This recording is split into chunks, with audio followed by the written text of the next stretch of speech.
Salam sejahtera dan salam Malaysia Madani. Bersama saya Vanessa Mering dalam Berita Pagi Sarawak edisi Isnin 20 November. Berita Pagi Sarawak pagi ini kita mulakan dengan perkembangan ini. Sumbangan Sarawak Badan Amal Tenaga Isteri-Isteri Sabati dalam menjaga kebajikan serta kesejahteraan rakyat menjadi inspirasi kepada pemimpin di negeri ini.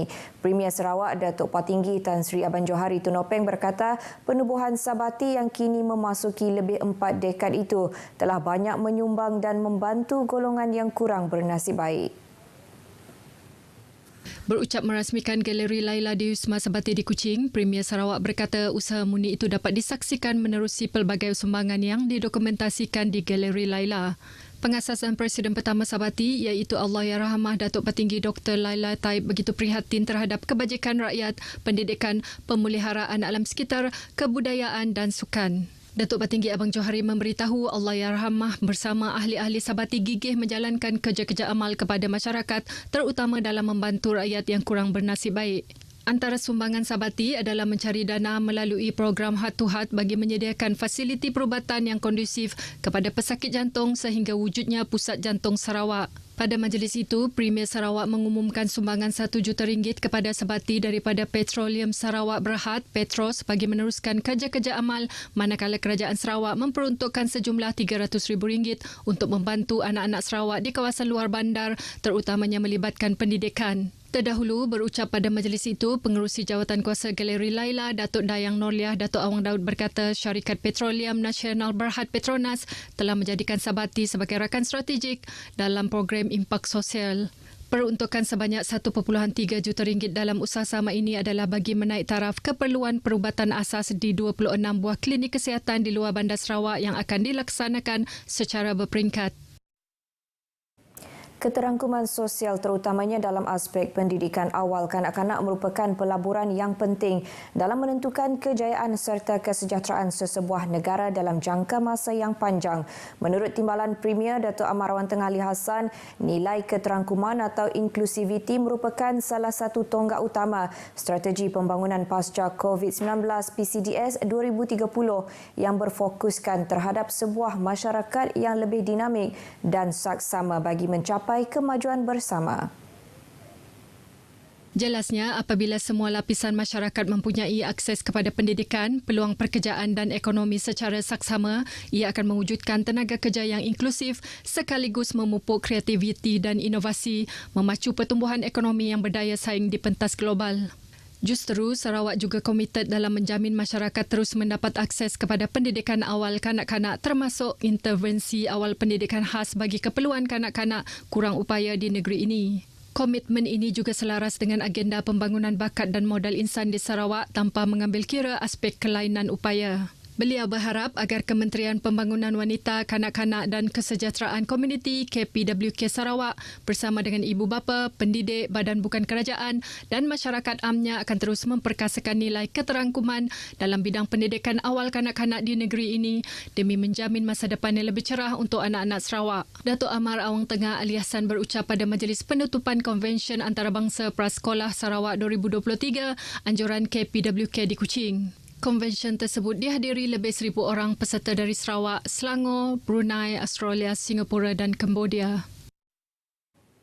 Sarawak komited dalam menyediakan akses kepada penjagaan dan pendidikan awal berkualiti untuk semua kanak-kanak tempatan tanpa mengira jantina, kebolehan, latar belakang, sosioekonomi kaum atau agama.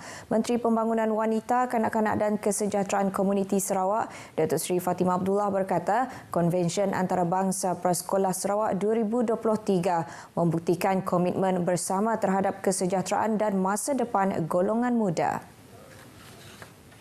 Katanya, tema persidangan ini menyokong amalan inklusif dalam tetapan awal kanak-kanak menggariskan kepentingan asas untuk mewujudkan persekitaran inklusif supaya setiap kanak-kanak boleh berkembang maju dan mencapai potensi penuh mereka. Beliau berkata demikian pada majlis penutupan Konvensyen Antarabangsa Prasekolah Sarawak 2023 yang disempurnakan oleh Timbalan Premier Sarawak Datuk Amar Awang Tengah Ali Hassan.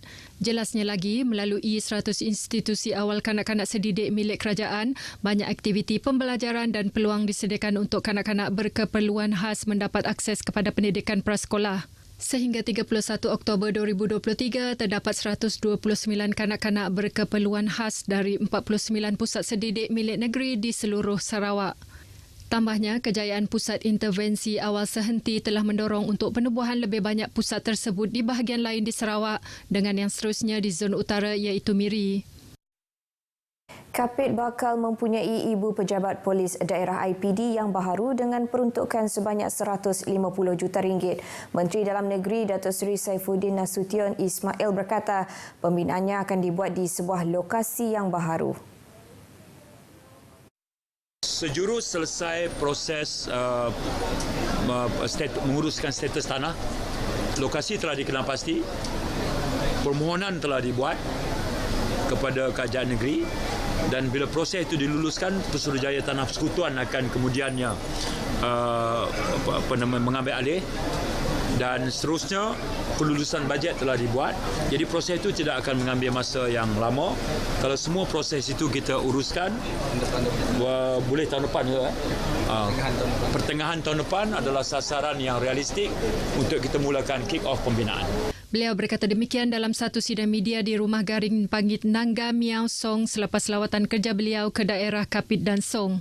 Tambahnya, terdapat permohonan untuk IPD Kapit dinaik taraf kepada kategori B yang akan diketuai oleh Ketua Polis Daerah berpangkat Superintendent. Bagi perkara tersebut, pihak kementeriannya akan meneliti semua aspek sebelum membuat keputusan.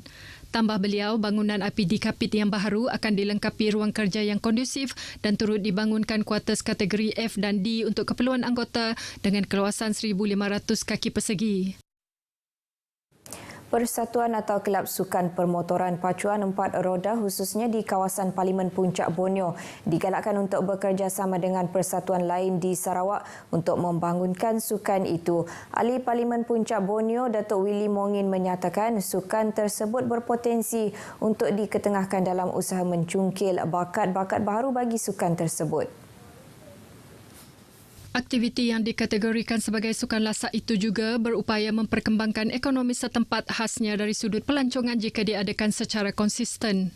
Kalau kita melakukan aktiviti sukan 4x4 ini dengan tepat, dengan baik, saya rasa dia dapat memberi pendapatan kepada penduduk sekitar dan selain daripada itu ia dapat membasmikan gejala sosial negatif yang berleluasa ketika ini. Jadi saya mengharapkan penduduk tempatan jangan memikirkan sukan ini hanyalah sukan untuk orang yang mampu, orang yang berada, tetapi sukan ini boleh di-join ataupun diceburi oleh setiap lapisan masyarakat asalkan mereka berminat.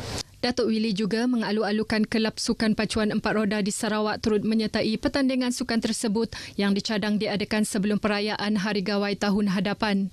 Beliau menyatakan demikian pada sidang media selepas merasmikan off-road track di Masa Ecotourism and Event Centre di Jalan Kampung Semadang Jambusan, Padawan dekat Kuching.